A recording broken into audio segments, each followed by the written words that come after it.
Hey, good morning. So, um, just going to talk about this morning about our ultimate purpose, our ultimate. Oh no, I don't even want to call it that. What do I want to call it? So, first I'll talk about it, and then you can tell me what I should call it. So, I recognize that and I think that many of you who listen, who are coming to these talks in the morning, recognize that we're not our minds. And it's we get to this point where uh, we see that ego, our mind, has been cultivated or created out of our experience. So it isn't who we are, because most of us have got to a point where we see the mind. We can actually stand back and watch it. And hopefully you've seen that. Hopefully you've got that. Hopefully you've awoken to, oh my gosh, I can watch my mind. I even have conversations with it, right? And so what I wanted to talk about is that it seems that many of us have purpose, um, maybe or natural ability, if you will, and maybe it's in art or music or conversation. We have a natural ability, and yet um, we we just kind of go at it in a halfway manner, and because of our mind, the mind has self-centered fears, and we listen to the mind. So if you realize that you're not the mind, if you get that, that you don't need to listen to the mind, um, and and uh, and the more that you've dropped into it, like in the 12-step world, sometimes we're going along and things seem to be working pretty good, and we're in the flow. We call it the flow. It's everything is good, and then we have what we sometimes call an emotional slip. And then we're gone. We're angry. We're stomping around. It could be for days, and often it's fear based, and it totally, excuse the expression, but it totally fucks us up. You know, and but it's a great opportunity to see how the mind um, has done that, right? It's a great opportunity to see how the mind has done that. And have you guys ever done it? Do you know what I'm talking about? Your things are going along pretty well, and then something happens, and you get all upset, and this shouldn't be that way, and we're caught in it. And sometimes we go deep into it, into a dark place, even, and it's all in the mind. It's not real, and it seems so real though, and we're caught up in our rights and our our boundaries, and our we have all of these justifications for our anger or our fear, right? So, but in that place, we are we lose connection with our power. We lose connection with love, and we become, um, well, in a way, we whatever it is we were doing, our creativity gets lost, our forward mobility gets lost, our ability to help others gets lost, and because we're caught in the mind, and and then you pop out, and it's like, okay, you get it, something, you're praying, or friends come along and help, and it's like being in the ditch and somebody comes along and helps push you out. Right? And we start to realize again that, oh my gosh, how could I've fallen into that spot? And this is very normal.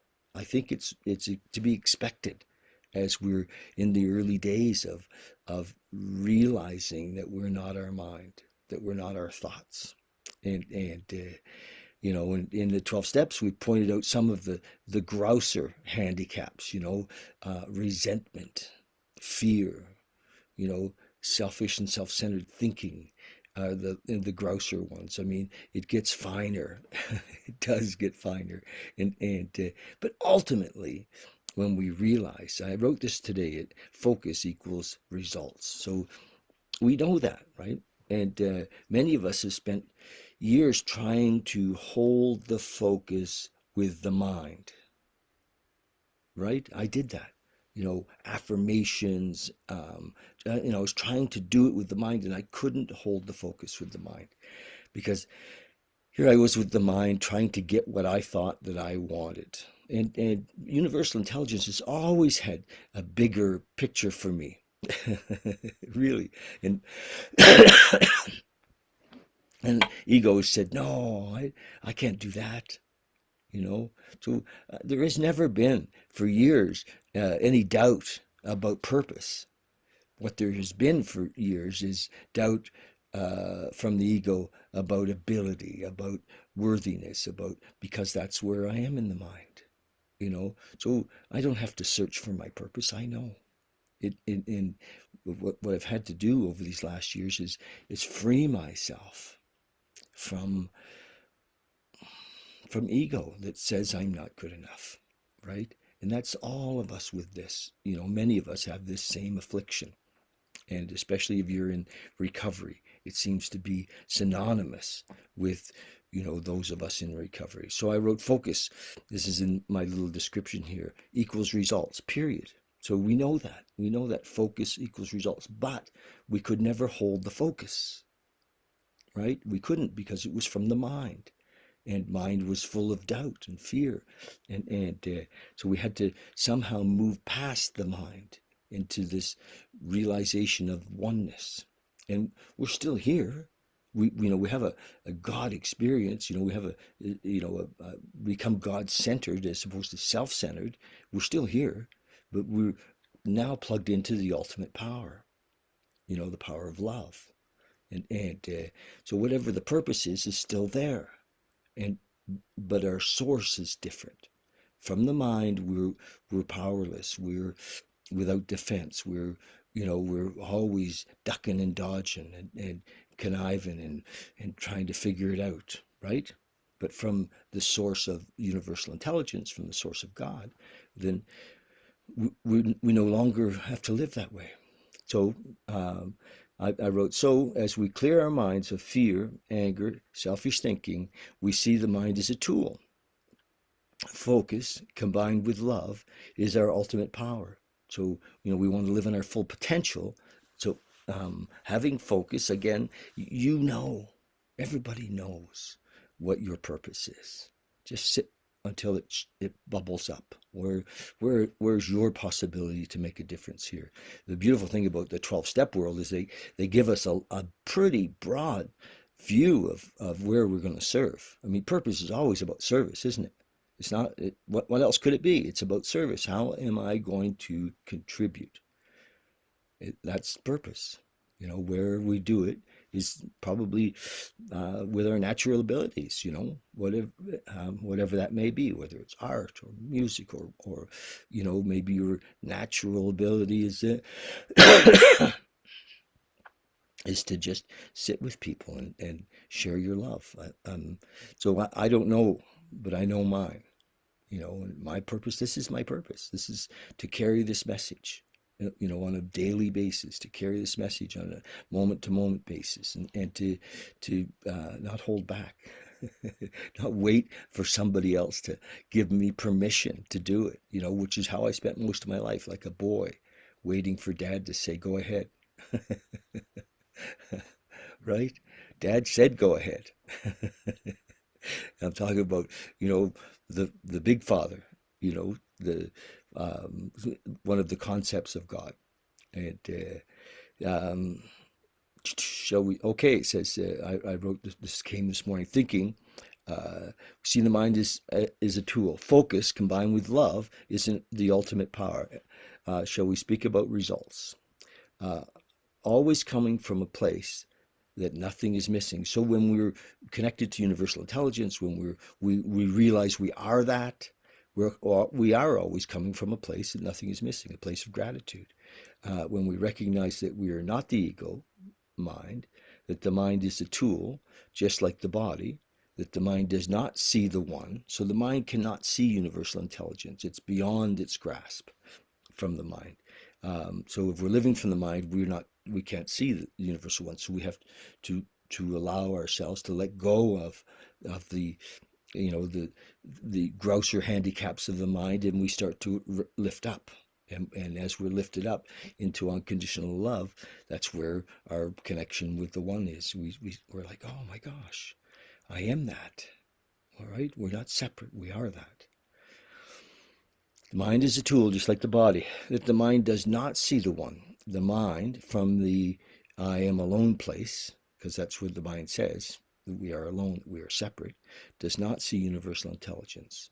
When that realization happens, then we can live in our full potential.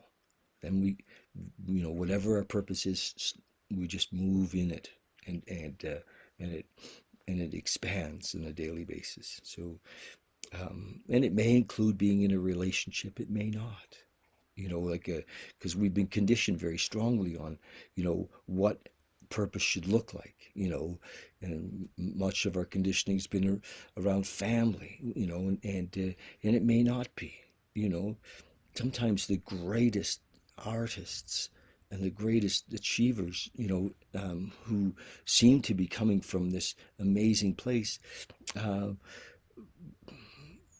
maybe they don't have family. I mean, maybe they do, but it's not. It's just part of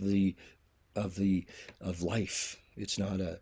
I mean, there's lots of areas in in there where we get hooked. So just watch them. Stay connected on a daily basis. We do our prayer and meditation. It talks about 10 and 11. We keep the channel clear through step 10. We keep the channel clear through step 11, prayer and meditation. We keep the channel clear through helping others in step 12. It's beautiful. It's magnificently put together in the 12-step world. Magnificently. And there it is right in front of us. Gorgeous.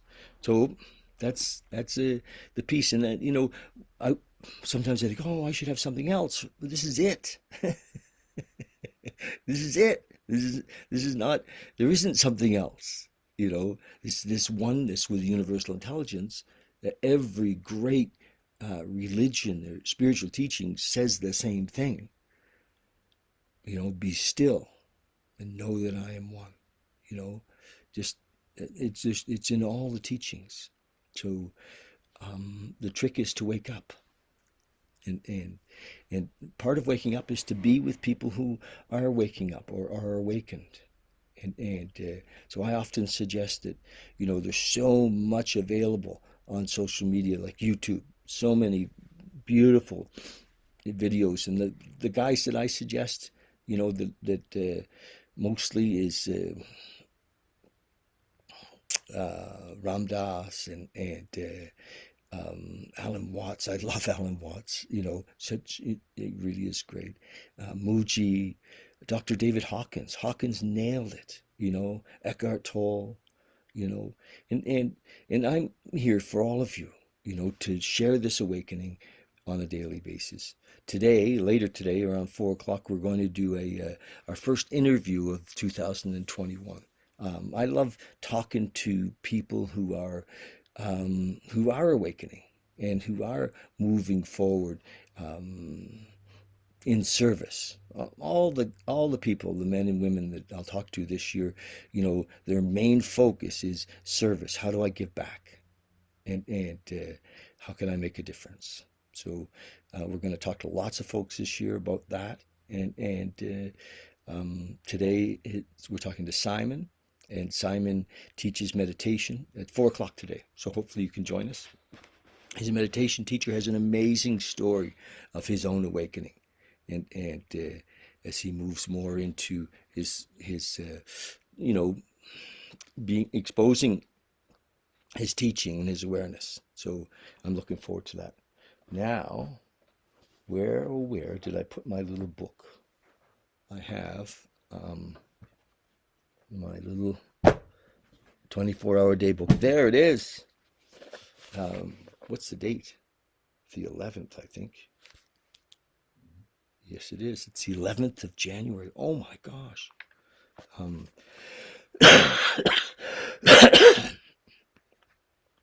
here we go. We're going to read from this little book. We've been reading from it for a while, and sometimes he nails it. He really does. He's got it. This whole idea of oneness, and sometimes not so much. He's in the right and wrong world, the good and bad world, the dualistic world, and but this is it's a great little book. January 11th, thought for the day. When we were drinking, so he goes back to, for many of us, to the really into the physical addiction when he talks about when we were drinking, most of us never thought of helping others. There we go. Our primary purpose, helping others. We liked to buy drinks for people because that made us feel like big shots. Remember, this is written in the 40s and the 50s. But we only used others for our own pleasure. To really go out and help somebody who needed help never occurred to us. To us, helping others looked like a sucker's game. But when we came to the 12 steps, to AA, NA, CA, we began to help others. We began to help others. And we found out that helping others made us happy and also helped us to stay sober. Not just physically sober from drugs and alcohol, but emotionally sober, spiritually sober. And help us stay sober. Have I learned that there is happiness in helping others? So that was really kind of my message today, wasn't it? How do we get on the beam so we can be in our full potential, on our purpose? And everything will unfold for us as we're in our purpose. Wherever we see is our best venue to help others. And for those of us who are in recovery, no matter what we do, to carry the message of love, we're still going to carry it here in this 12-step world. It's all, but we can make a big difference. There's so many people right now that are in recovery who have made a huge, they've done very, very well. I could name, so many that that are openly in recovery that have made a big difference. Lately, I've been listening to Brené Brown, and Brené talks about her recovery and her experience through the 12 steps. But wow, what a difference she's made. She's carried such a huge message of service. Okay, meditation for the day. I will pray only for the strength and that God's will be done. I will pray only for strength and that God's will be done. I will use God's unlimited store of strength for my needs. I will seek God's will for me. I will strive for consciousness of God's presence, for He is the light of the world. I have become a pilgrim who needs only my marching orders and strength and guidance for this day. Wow, again, back to purpose, isn't it? It's like, this is really powerful. Who do we work for? Who's the boss? Who's the boss? Prayer for the day. I pray that I may seek God's guidance day by day. I pray that I may strive, to abide in God's presence. So amazing, eh? Everything that we were just talking about, our ultimate purpose. It doesn't matter if we're wealthy or not. If we're not on purpose, if we're not fulfilling, who we are, if we're not being who we are in our life, it doesn't matter how big a house we have or don't have. It's the most important thing, the thing, is that we're on our purpose.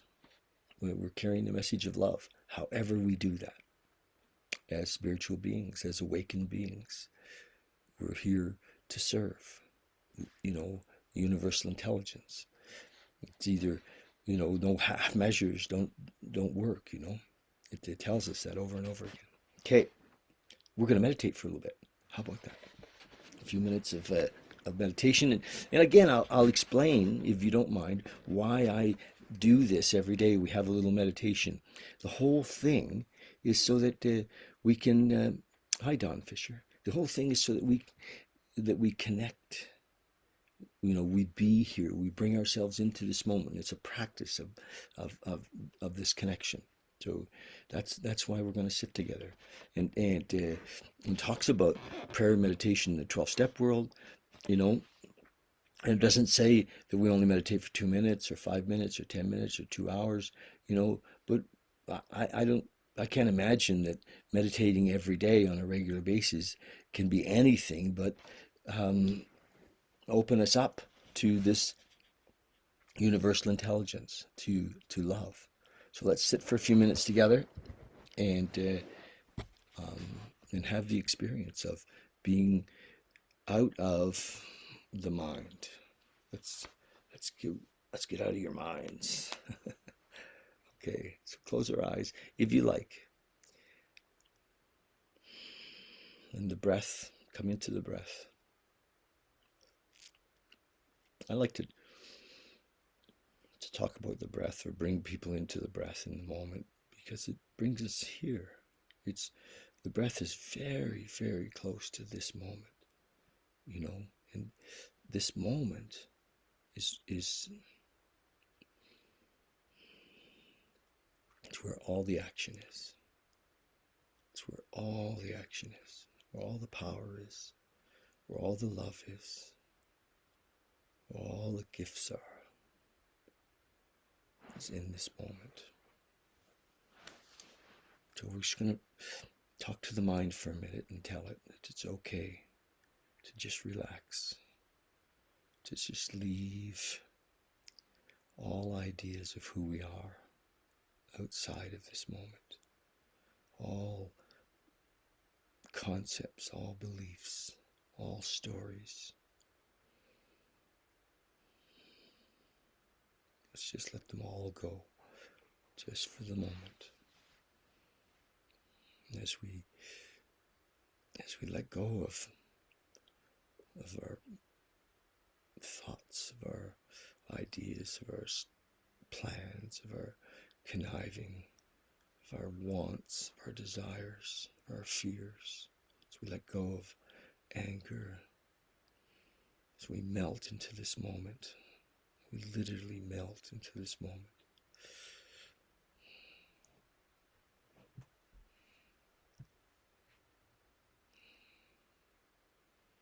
Ram Dass used to say, becoming nobody. You can pick it all up later, but just for this moment, become nobody. Going nowhere, from nowhere.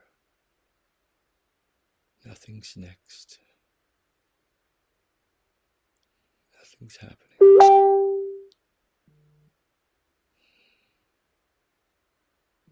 Nothing's happening. Here we are.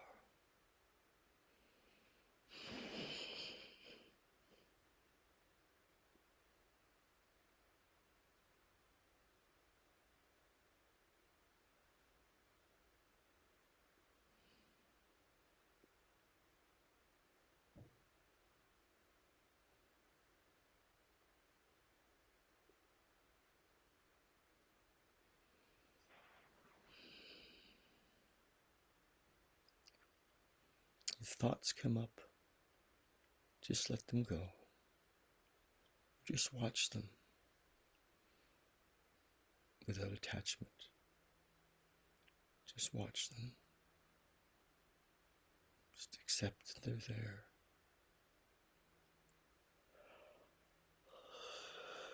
Don't engage. Just be here now.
Come back when you're ready. I know we could probably sit for half an hour, couldn't we? Thank you. Yeah, just come back when you're ready. So, just to wrap up, are we ready to live in our full potential?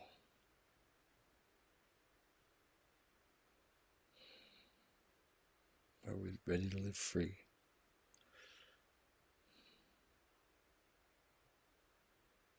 Okay. Thanks, you guys. Just a note, love it if you would subscribe to us on YouTube and join us later today for our interview with Simon at 4 o'clock. Thanks. Love you lots.